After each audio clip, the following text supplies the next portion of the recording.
عمران خان صاحب کی حکومت کو 2 سال ہو گئے اور آپ سے بہتر اگرچہ ترجمان اور بہت سارے ہیں لیکن آپ جیسی وکالت اور ترجمانی کوئی نہیں کر سکتا. تو عمران خان صاحب کی 3 بڑی کامیابیاں آپ کے نزدیک کیا ہیں؟ بسم اللہ الرحمن الرحیم. تھینک یو ویری مچ صافی صاحب، بہت شکریہ. آپ جو اچھی باتیں کرتے ہیں اللہ تعالیٰ ان کا اجر آپ کو دے.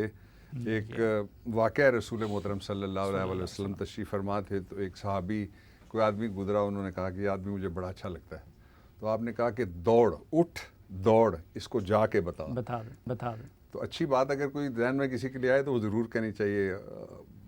آدمی ہو، ملک ہو، عہدیدار ہو، وہ سیاسی اختلاف اور اس کی بے ادبی تو ہم کر لیتے ہیں لیکن ظاہری بات ہے آپ جو ہیں وہ سیاسی اختلاف ہی کوئی جرم نہیں ہے، وہ تو اپنا اپنا اوپینین ہے. جی ایک گھر میں بھی ہو سکتا ہے. آپ کو یاد ہے ایوب خان صاحب اقتدار میں تھے، ان کے سگے بھائی بہادر خان صاحب لیڈر آف دی اپوزیشن تھے، لیکن وہ دور اس طرح کے مکہ کا نہیں تھا. انہوں نے بڑا ظالم قسم کا شعر پڑھ دیا تھا ایک دفعہ اسمبلی میں.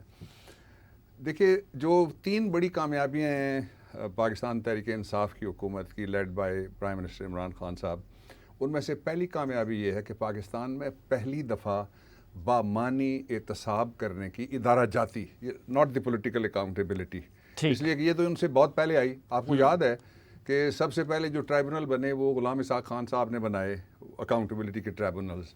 ان کے جانے کے بعد پھر لغاری صاحب نے جو 1996 کا احتساب آرڈیننس تھا جاری کیا. نواز شریف صاحب کو جب 2/3 میجورٹی کہتے ہیں ملی تھی یا دی گئی تھی، اس کے بعد انہوں نے ایک ایکٹ بنا دیا اس کو، اور اپنی پارٹی کا ایک سینیٹر اس کا انچارج لگا کے انصاف کے سارے تقاضے انہوں نے پورے کر دیے. اور یہ جو احتساب کا ادارہ تھا اس کی تخلیق پہلے شروع میں اور پھر اس کی تشکیل جو آخری اس وقت ڈسپنسیشن چل رہی ہے وہ دونوں بھی نواز شریف صاحب کے ہاتھ سے ہوئی ہیں، اور ساتھ اس میں پھر مشرف صاحب نے چار چاند لگا دی. مشرف صاحب کا جو ٹائم تھا وہ الٹرا کانسٹیٹیوشنل ٹائم ہے. I'll be frank، آپ کو یاد ہے کہ ہم نے لڑائی لڑی، تو اس لیے وہ تو نکال دیجیے. جی جمہوری ادوار سو کالڈ اگر پچھلے گنے جائیں تو اس میں یہ صورت رہی. پہلی دفعہ جو اداروں کے اندر، اپنی کیبنٹ کے اندر، اپنی پارٹی کے اندر، اپنی ٹیم کے اندر اور پاکستان کے بڑے بڑے اداروں کے اندر پہلی دفعہ لوگوں کو یہ وائب گئی ہے. اور نیچے آپ دیکھیں نا، ایک زمانہ تھا جب بڑی گاڑی آ جائے تو چھوٹے چھوٹے مزدور لوگ ہٹتے تھے. اب بڑی گاڑی آ جائے تو اس میں بیٹھا ہوا بڑی گاڑی والا وہ ان مزدوروں کے سوال سے ڈرتا ہے، اس لیے کہ everybody has gone reporter. ٹھیک، جو آلٹرنیٹ میڈیا آ گیا، ایک اکاؤنٹیبلٹی ہو گئی بہت بڑا. دوسرا ہے پاکستان کی فارن پالیسی. فارن پالیسی کے 3 فیسٹس ہیں. تفصیل سے بعد میں اگر کوئی سوال ہے تو میں بات کر لوں گا. اس کا پہلا فیسٹ یہ تھا کہ ہم ارریلیونٹ ہو گئے تھے امت مسلمہ میں.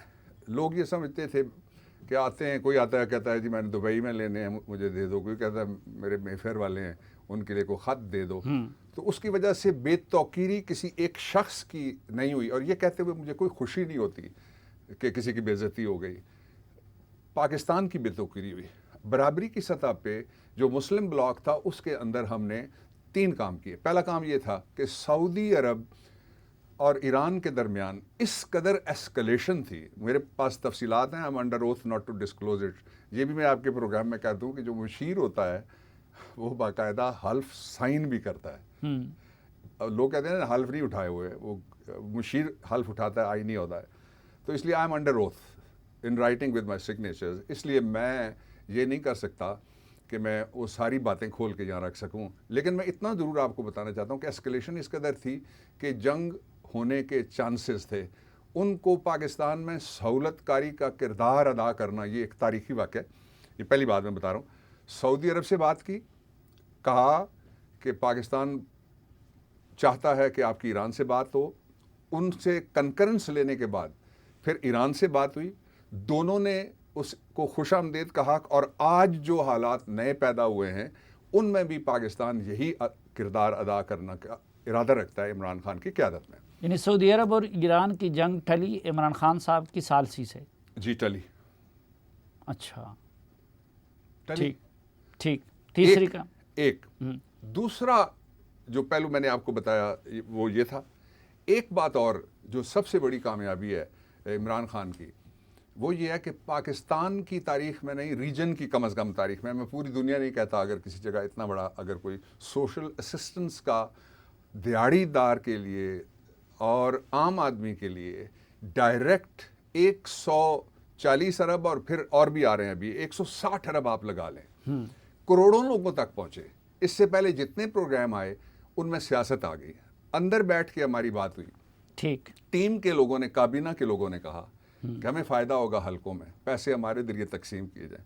پہلے تو آپ کو یاد ہے نا فارمز دے دیے جاتے تھے، جاؤ اس کے ڈیرے پہ وہاں سے ملیں گے اور بڑے خان صاحب سے ملیں گے، اس سے بڑے چودھری صاحب سے ملیں گے. اور اس پہ عمران خان نے جو موقف اختیار کیا، ہم نے کسی قبر میں نہیں جانا، سیدھی بات کرنی چاہیے. وہ موقف یہ تھا کہ میں چونکہ اللہ کی رضا کے لیے مجھے ڈر ہے کہ ان میں سے لوگ کرونا سے کم مریں گے، بھوک سے زیادہ مر سکتے ہیں، اس لیے میں ان کو پیسے دوں گا. سیاست کی مجھے اس میں کوئی پرواہ نہیں ہے. نہ کوئی فوٹو لگی. آپ کو یاد ہے کہ ایک بہت بڑے صاحب ہوا کرتے تھے، ان کی فوٹویں لیٹرین پہ بھی لگیں. مچھر مارنے کو جاتا تھا تو سپرے کے پاؤڈر کے اوپر بھی اپنی فوٹو. یہ ایک کلچر تھا نا. نہیں، اس کے دوسروں اسحاق ڈار نے بھی اپنے آرٹیکل میں تعریف کی، حالانکہ باقی اب یہ 3 بڑے ایسے کام ہیں جن کے نتیجے میں پاکستان سے امید پیدا ہوئی ہے. ٹھیک.